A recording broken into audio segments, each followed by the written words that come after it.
Happy Friday, everybody. I'm so glad it's here.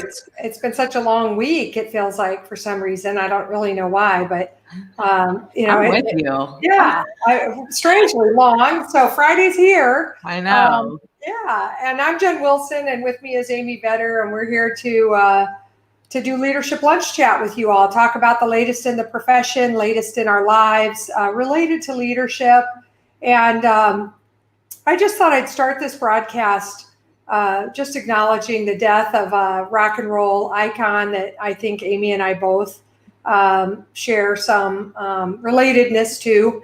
Eddie Van Halen, awesome guitarist, and just part of my growing up music. My older teenager, maybe graduating high school-ish into college music, and went to a bunch of their concerts and always thought he was amazingly talented, and a little bit sad about some of the stuff going on in his personal life. Giving in to temptation maybe, but also got sober and looked like he was on his way to, wonderful things, comeback things. Sorry to see him pass. And I wanted to say that, anytime somebody like that figured into your life in a significant way, even if you don't know them, it makes you stop and think, hey, what am I doing with the time I have left? Mm-hmm. Passings and funerals, endings, they are an opportunity to reassess and to sort of bring it back to like, what am I doing? What is my purpose? And has my purpose shifted? And I think that's what Amy and I thought we'd talk about today. So Amy, I'm going to turn it over to you and let you dive in, and we'll go from there. Yeah, Eddie Van Halen has, as far as like a theme in my life, different concerts that I've been to, and just the joy of watching him play, such an inspiration. And I think it goes along, like, to serve his memory. Every person has their hardships and things that go on in their life, but the way that he played and the joy he elicited while he played is so unique, right? Like, so many guitarists, you don't even see their face when they play. Their hair is over their face, or, and so forth. And it was just their heads down and just pure joy playing that guitar.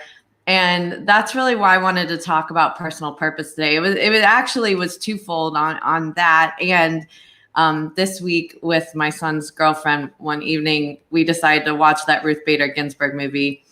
She had never seen it, and I wanted to see it again. And we had talked about it a couple of weeks ago. And I'm like, I'm really feeling the itch to watch that again. And when you use these two extreme examples, right, but in each of their fields made such an impact on the world in their way. And they did it because of their own passion and purpose, not for anybody else. And I think a lot of times when we're feeling stressed and in these times of change, there's so much stress about what the future is going to hold and what we should be doing. But we often don't pause and get back to our why of why we do what we do and what is purposeful for us. So we spend time doing business plans, doing mission statements for companies.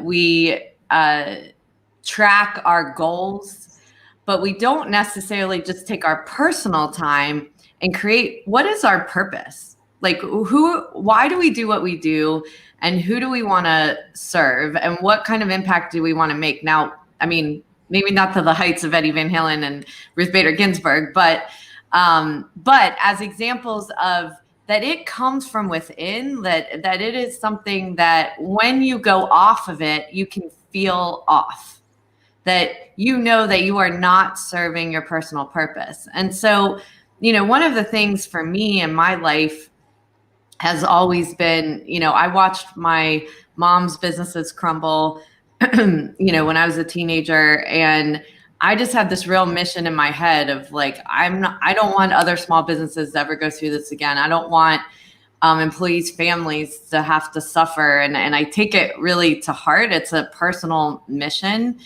And every pivot I've made in my career, every change, I've always made sure I'm aligning back to that. So even if I'm not working directly with small businesses, how am I impacting them through accountants and making sure that they are thriving and surviving? And so at the end of the day, I always know I'm serving my purpose. And there's no better time than now to step back and really understand not the things that you do, not the work that you do, but the purpose of what you're putting out in the world and what brings that smile on your face, because it doesn't feel like work. It's just joy. I agree.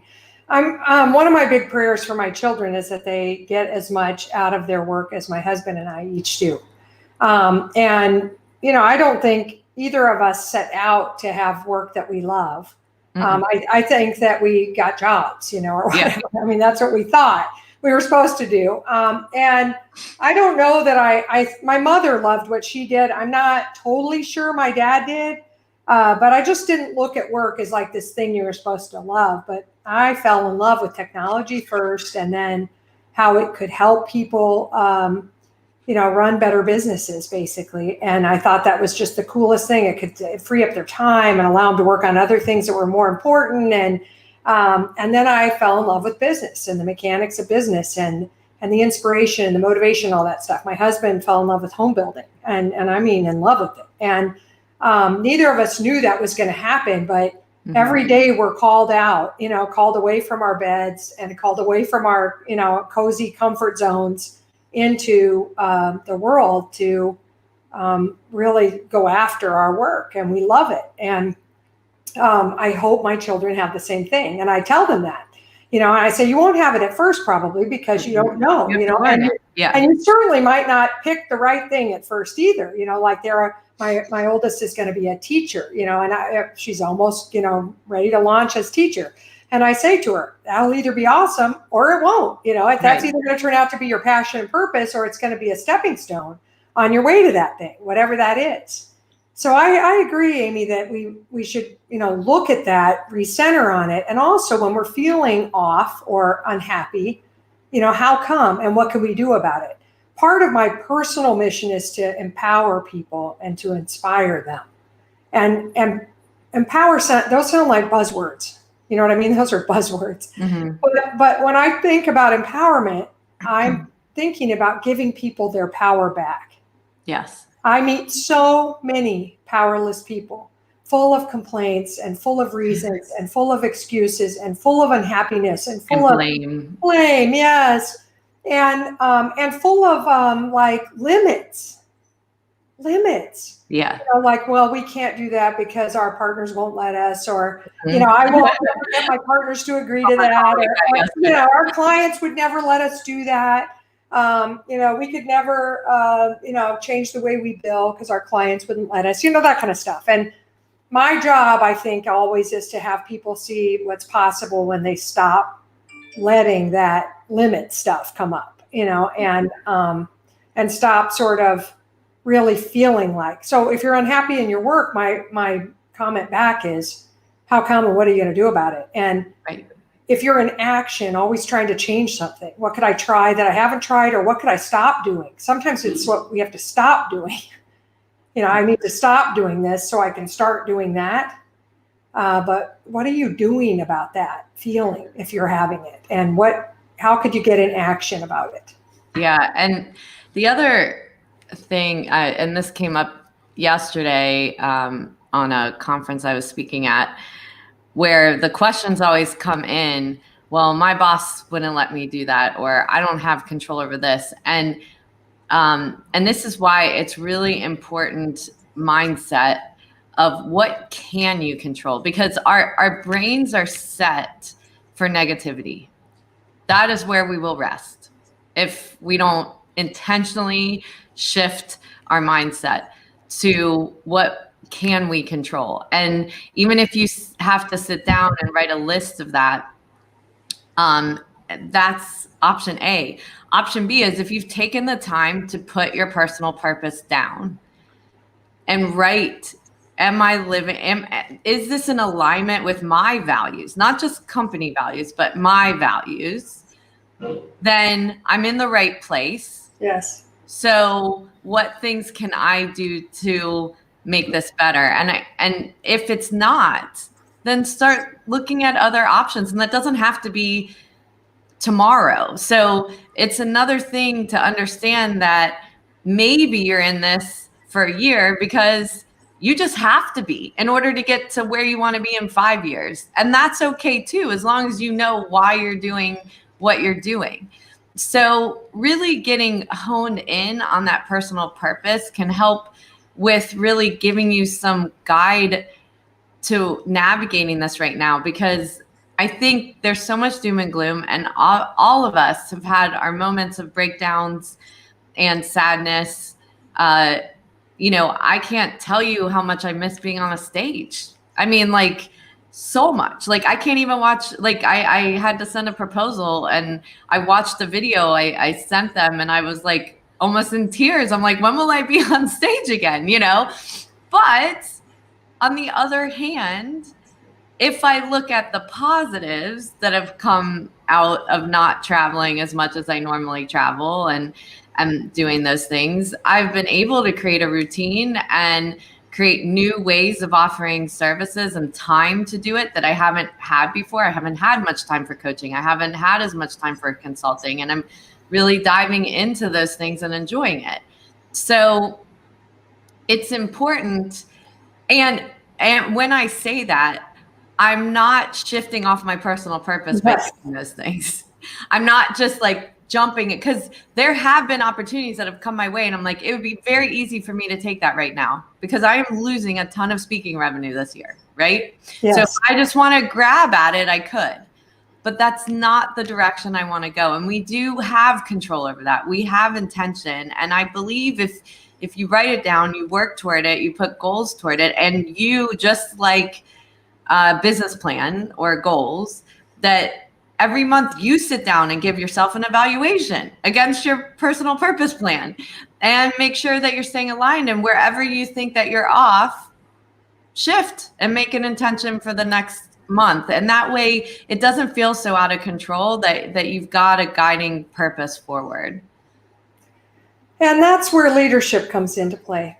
So two thoughts on that. One is this idea of not being a victim. Or not being powerless. The leadership distinction that we teach is I'm 100% responsible. I'm 100% responsible for the success of my life and my happiness with it and the success of my relationships with others. And there's always something I could try that I haven't tried. There's always something I could stop doing that might work. I could start doing some new things. I could speak up. I could try lots of things. You just said shift, assess and shift, which, those are agility. Yeah, those are powerful things though. Right. I mean, I'm in action. And so I feel powerful, not powerless. So whatever it is that you have to do to be 100% responsible for your circumstances and stop looking for something outside, even the pandemic, to blame. We have to figure out, okay, yeah, these are my circumstances. Now what? And so that's one thing. And the other thing that I want to say is that for those of you who are sitting in an organization where you think change needs to happen and it's not, and you don't think you're powerful enough to make it happen or empowered, or you don't think anybody will agree or whatever, I just want you to recognize that a lot of times other people think like you, and they just aren't giving it voice. And others know something needs to change, but they can't see what. Right. You might see something, and if you had the courage to give it voice in the appropriate way with your leaders to say, listen, I really think that this next 6 months we need to do the following. And you come not with problem pointing outing. We don't need more problem pointer outers. I'm serious. The world doesn't need any more problem pointer outers. But with solutions, with like, I think we should do this, that, and the other thing, and it'll cause the following benefits. You'd be shocked at how much the vacuum of leadership that exists in so many organizations. And when you fill it with your ideas, people will say, cool, let's do it. Or yes, let's try it. Or when do you think you want to do that? Or you'll be surprised at how many how the world, the universe will open up opportunities for you to apply your ideas. Yeah. But you can't just sit back silently seeing and hearing and thinking these things and not giving them voice, and then being negative about your circumstances. Yeah. And from a leadership standpoint, you can't just talk the talk, you got to walk the walk. So if this is something that you want everyone to be doing and feeling, then you've got to also demonstrate that in your own leadership skills and abilities and behaviors. Because if you're not doing it, even if you say it, the people around you aren't going to believe it. So they're not going to think that you really believe the things that you're saying. So demonstrating that is really, really important. Yeah. Well, and, and that's always the case, right? Do as I say and as I do. I agree with you there. I just think this whole idea of having a purpose and then being responsible for it, not just committed to it, right. Responsible for it. Mm-hmm. I think that's missing for a lot of us. Yeah. So we feel sort of taken off track by whatever, the weather, the pandemic, the latest politics, your bosses, your partners, your clients, your spouse or significant other, the children, whatever it is. We can make a list of the stuff that takes us off track, or we could recognize that that's our life. All of that stuff I just listed, that's life, and it isn't going anywhere. So what am I going to do to pursue that passion and purpose inside those circumstances? Yes, absolutely. So, with that, I think, there's a lot of tools that we can use to manage our energy and make sure that we're showing up in the way that we want to show up. And one of those tools is gratitude.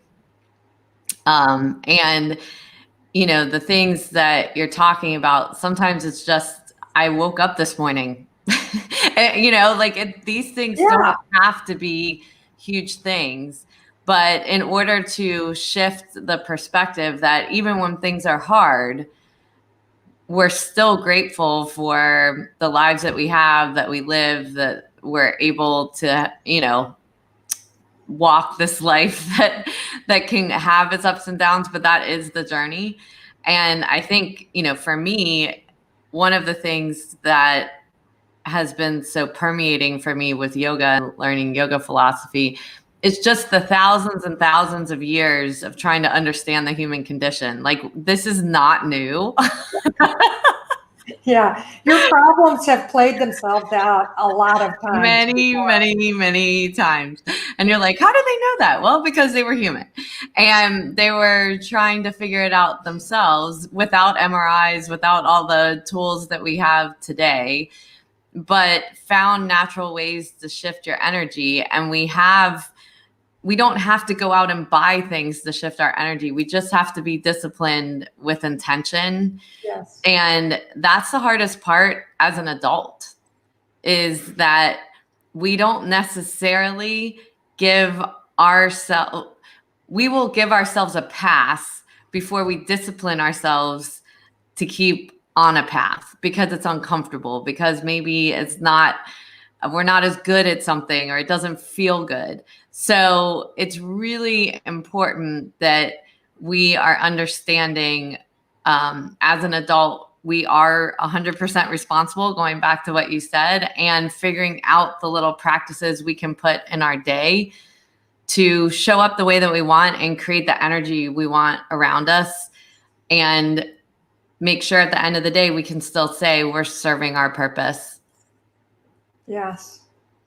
Yeah. And I look at this, Amy, this whole conversation of gratitude, and you talked about being grateful to be alive, be grateful to be healthy, grateful to be home. When we were traveling, we would have killed to have this much time at home, or even like 5 nights in a row at home, you know. So and then later when we get back out there, to be grateful for that. You know, first we will be, but then it could get into it could get back And you're into like, the oh yeah, grind. this is Yeah, and then you're hard. like, This is exhausting. you know, Yeah. you're eating airport dinner for the 100th day, you know, of the year, and you're like, So, I mean, just to try to figure out how can I think gratitude does give you power. It gives you power to focus on the things that you have. And those things, I don't know if you can control them, but you can at least appreciate them. Yes. And they are like right within your gift set right now. What can I do with them? The things I'm grateful. How can I leverage them?